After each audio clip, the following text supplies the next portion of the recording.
好来，乡亲啊，这个国际油价因为新冠病毒的疫情有较回，开始要搁起去了。后礼拜一，汽油一入起9，柴油起2.1，9日汽油搁回到每一日17块以上，大家都要把握拜六礼拜紧加油。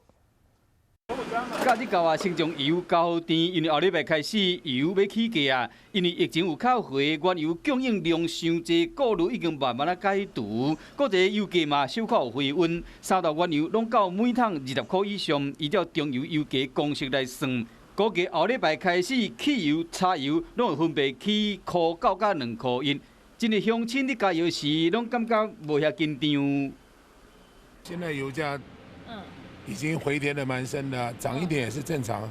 如果跟最贵比起来，差不多省了大概700-800块。觉得还好啊，因为现在太低了啊，它涨起来跟最贵还是比起来还是差蛮多的。